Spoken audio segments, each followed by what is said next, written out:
Beginning.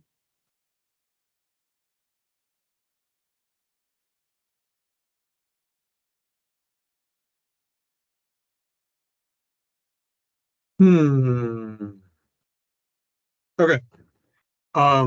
Laura, I just hit send on the document. Thank you.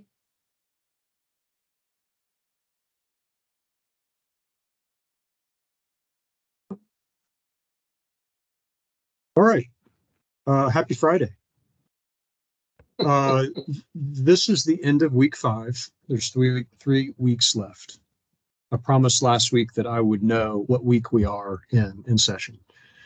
And I think I've accomplished that. Anybody say otherwise? Is that correct? Yeah, I think that's correct. All right. Yes. The tracking report came out last night. Thank you, Laura, for sending that out. It should be in your inboxes. I have gone through it and just highlighted the actions from this week, and they're all at the top as they've been for the last, since we started. Like we did last week, I'm going to skip stormwater and talk about that at the end, and so we can have more time to discuss it. There were amendments filed to the House version, and I want to have an opportunity to talk about the amendments. So let's just go top to bottom through here pretty quickly. Stop me if you have questions. The mitigation bills by Broder and Truenow have both advanced this week. The Senate version is through its last committee. It's been passing, I think, without objection all the way. At least this last stop, there were no votes, so it's moving pretty quickly, and we'll be on the floor next week. We've talked about this before. I'm going to move on unless somebody has questions about it. The environmental management bills by Overdorf and Burgess. These are two companions. This other one, 406, that's related, this is dead. It hasn't moved at all since it was filed. But the Overdorf bill and the Burgess bill, they're also moving. They are not moving cleanly. The trial lawyers are upset about some limitation of liability provisions that were added to this bill. But it does appear to be moving through more or less along party lines. The ratification bill is here. Again, I'm going to come back to that. The mangrove replanting and restoration rule bill passed through its last committee stop in the House. The Senate bill is also moving. Wait, I want to double check that because I think yeah, it is. Sorry, it is moving. It is in its last stop in the Senate. The recycling bill has passed all the way through the House, but the Senate version has not moved since December. So this is interesting. This is a unanimously supported all the way through past the House of Representatives and has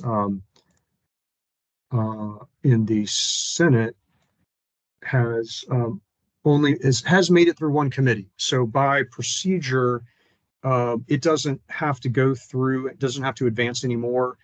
The Senate bill can be laid down and the House bill can be passed by the Senate on the floor. So it still looks like it's postured for passing. The DEP bills,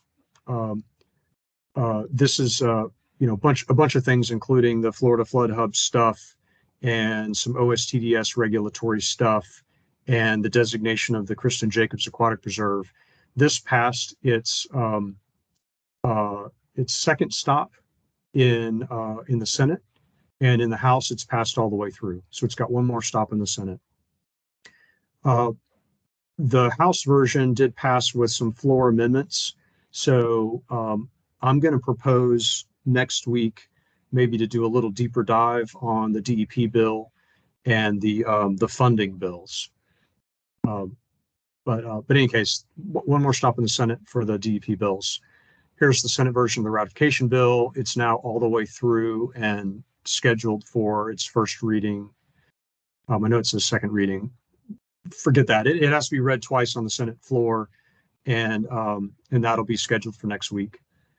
And the well drilling bill is on the Senate floor. It is also on the House floor. The beach biological or bacteriological sampling bill is through approps and has another committee stop in the House. I can't remember where it is in the Senate. The Senate is on the second stop. So may or may not. These are, when you're on second committee and you still have one more to go with 3 weeks left, pretty much have 1 week left to get out of that last committee and get to the floor, or these are just going to run out of time. So that a bill like this might be in that situation. This is environmental management by Burgess that's passed. And then here's the funding bill. So it passed through the Senate completely this week, yesterday, 16-0. So it's headed to the floor. And the House version is through the first committee, 25-0, and is on approps. So it's in good shape. And then the rest of these bills from 1692 on down have not had any activity this week. All right, so without objection, I'm going to propose that we skip discussion on the rest of the report. Okay, let's talk about stormwater. The Senate Bill 7040 passed last week. Excuse me, I'm so sorry. All my weeks are getting mixed up right now.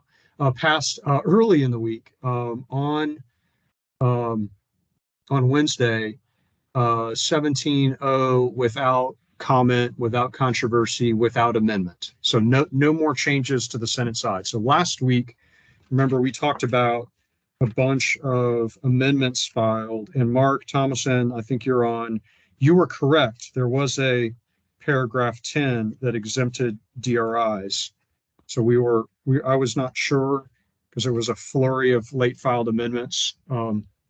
Which ones were picked up and adopted in the committee substitute. I've confirmed that new paragraphs 8, 9, and 10 were added in the Senate.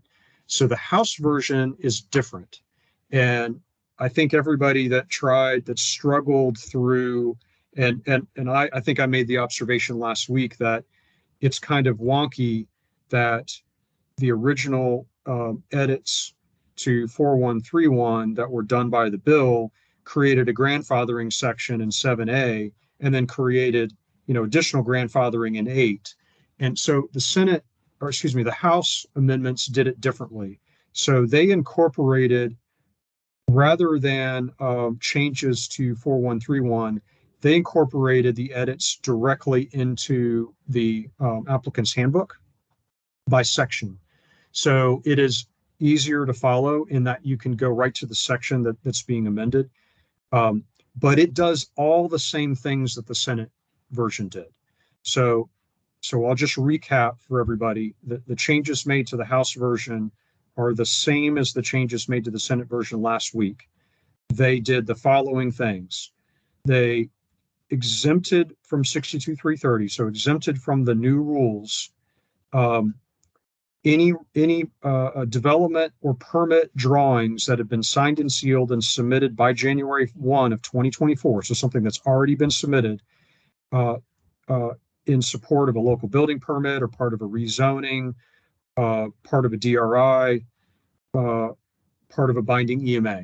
So any of those things that have already been submitted or approved prior to January 1, 2024 are exempt. So that's not really a grandfathering, or at least not the way the rest of the grandfathering works. If you have a permit today, you're grandfathered in, but if you make a major modification, you lose your grandfathering status. These three provisions say you are exempt. So I think that means that's more powerful than a grandfathering. That means you do not have to go back to the rule forever. If you're already in for a development order, you're already in for an EMA, you're already in for a DRI. I think you are exempt from the new rule, according to my interpretation. I haven't had an in-depth conversation with Coates, but a hallway conversation with him, I think he agrees with that statement. The more substantive change, because again, those changes, they look different because they're organized differently, but they are the same changes in the House and the Senate. Since the words don't match, they're going to have to lay one of these bills down and pick up the other bill by the other chamber and pass that through. So there could still be a little bit of fiddling or tweaking between, in that process between the chambers. And frankly, there could still be floor amendments. A lot of things could still happen. But I just mean to get these two bills to match, there's a natural process for that when they're both on the floor. Particularly if they're meant to say the same thing and they're just organized differently. They'll clean that up when they get to the floor. The substantive change that was filed on the House bill late Wednesday night and was passed through Thursday was the House extended the runway, as I've called it the last couple of weeks, that 12-month extended time to utilize the current water quality standards. Or a better way to put it is the application of the new water quality standards in Section 8 or 8.3 of the applicant's handbook is delayed by 12 months as currently adopted. The House bill passed yesterday extended that time to 18 months. So it delays the effectiveness. So the rule would still be effective, but it delays the effectiveness of the water quality requirements in 8.3 by 18 months past the effectiveness date. So to take advantage of that, you will have to have completed your application prior to that 18-month extension. 18-month plus 1 day, your application submitted or application pending would have to meet the new standards in 8.3. Yeah, I've got a commentary on it.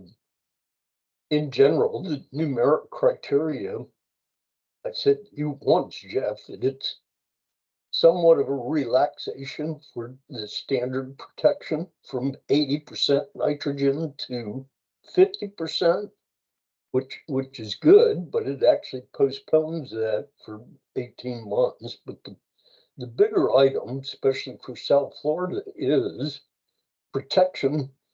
When you're going into an impaired water body, it does not differentiate between nutrients and dissolved oxygen. South Florida has got 100% impairment of dissolved oxygen, which has got really nothing to do with nutrients as much as it's got to do with Mother Nature and climate.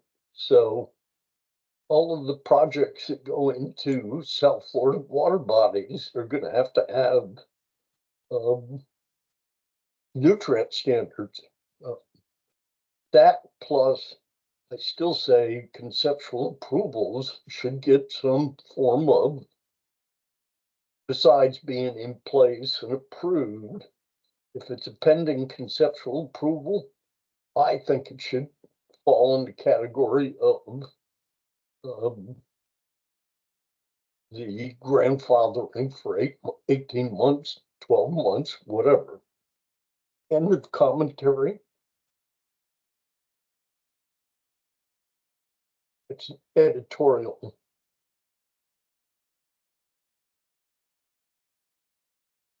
I hear you loud and clear on the DO, and I know that it is pretty common to use a DO exceedance or DO impairment to trigger more stringent nutrient reduction requirements, even in current ERP, because of that belief that DO and nutrients are linked.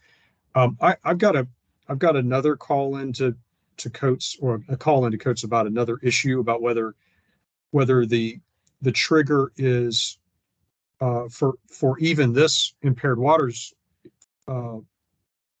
trigger, current or new, is it the waters not attaining standards list, or is it the verified impaired list? Those are two different lists, and one's bigger than the other. So I'm going to get to the bottom of that. When I get a hold of him on that issue, good, I will ask him whether the DO is automatically included in all cases, or what their approach is for that. I suspect they're going to say, as we've all seen out there, that they equate DO to nutrient, but they have, publicly, and I think specifically in this rule somewhere, I thought it was going to be right here. Maybe Mark knows where it is off the top of his head, but I believe these impairments have to be nutrients, or in other words, they can't be like iron or something else. Yeah. That's already in the rule. So if and remember they changed, 8.3.4 is where they changed 8.3.4 A3 and B2 is where they added commas here. The post-development condition average loading, comma, of those pollutants not meeting water quality standards, comma, are less than that of the pre-development condition. That's to make that change, again, that's in both House and Senate versions. That's to make it clear that you're not having to do pre versus post for every pollutant. It's just those pollutants not meeting standards. So here's where I'm wondering. Now I realize that it doesn't affect the trigger to the 8095, but Bob, it may affect the pre-post if there isn't a TP or TN impairment. There's just a DO impairment. Then your pre-post, see, this post-development has to be for those less than, of those pollutants not meeting water quality standards, have to be less. So it might kick you out of this too. Yeah, that's good. I don't know. Yeah, my question, Jeff, is when it's iron or copper or fecal, what are the tests? How are we measuring it? What are the calculations? I don't think we're expected to do it. I think this is a TN and TP rule. Okay. I agree. I think that's what it's meant to be. I'm Yeah. concerned that's not what it says. Well, all right. That's fair, because you're right. There'll be we can all read it one way, and because the only things ever mentioned in here are TSS, TP, and TN, we can all feel like, well, that's all we're required to do. But if a regulator says, no, I want you to do lead, copper. So go back to 8.3.4, Jeff. Yep. And so 2 says nutrients. 3 That's right. Does not say nutrients. 03 does not say. Okay. And is that on purpose, or is that just?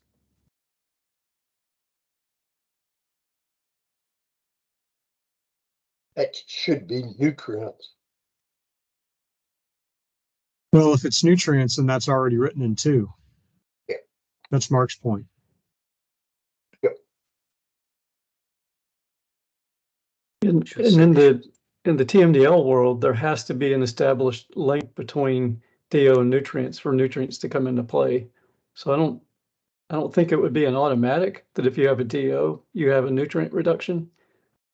I mean, to be consistent with how they're doing it with TMDLs, they would first have to establish a link between the two, and sometimes they can, sometimes they can't.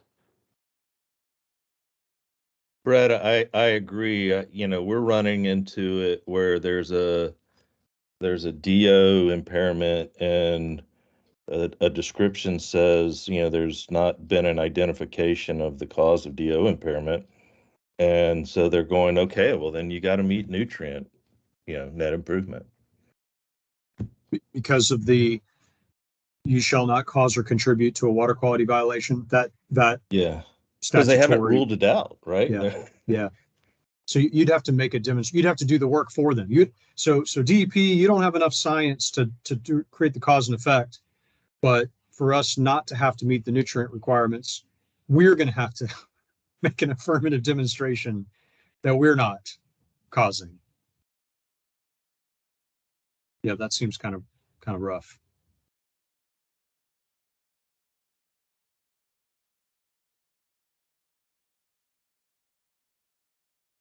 Well, I believe in fact, I'm certain that over the next fill in the blank months, we're all going to find all kinds of interesting combinations of words in this rule and applicant's handbook that neither we nor the department are 100% sure about how they're to be interpreted. Unfortunately. Yeah. I'm sure. Yeah. And I think it would be a very safe bet to assume that there will be some form of glitch bill next year with some cleanup on aisle 4.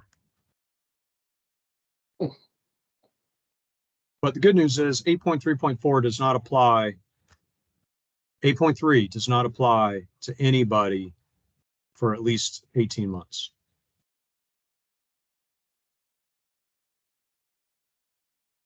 It's interesting that, yeah, so the DOT still has effective date plus 2 years. The rest of us will have effective date plus 18 months.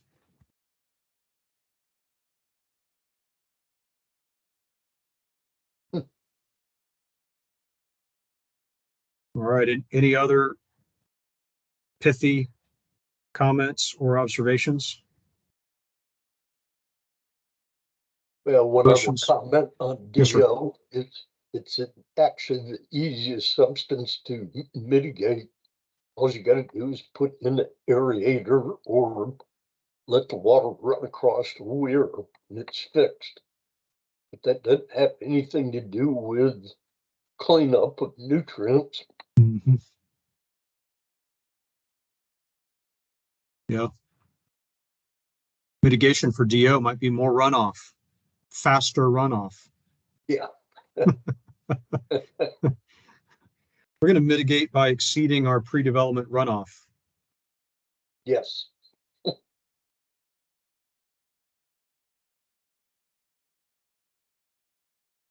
That's it for me. All right. Thank you, Jeff. Yes, sir. So these bills are on the floor. I will be watching them closely for floor amendments, and I will report out if anything looks interesting. But it does seem like so in the House yesterday, you had Audubon, FSA, waive in support, League of Cities waive in support. The builders were silent, but the builders supported the Senate version earlier in the week. I shouldn't say the builders, AFCD, the developers. So I think we have reached consensus, an unhappy alliance or unhappy consensus. A truce.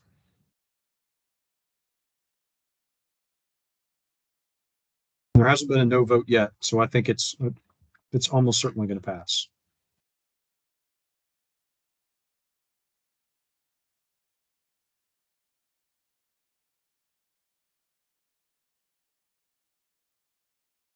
Brett, do you have your hand up? You have anything else? Okay. No, I think that's it. Okay. Well, thank you, everybody. Have a great weekend. Enjoy reading that judge's order vacating the 404 program over the weekend. Yeah, right. Thank you, Jeff. Thanks, Jeff. Thanks, Jeff. Have a good one. Bye. Bye, everyone. Thank you, Jeff. Thank you.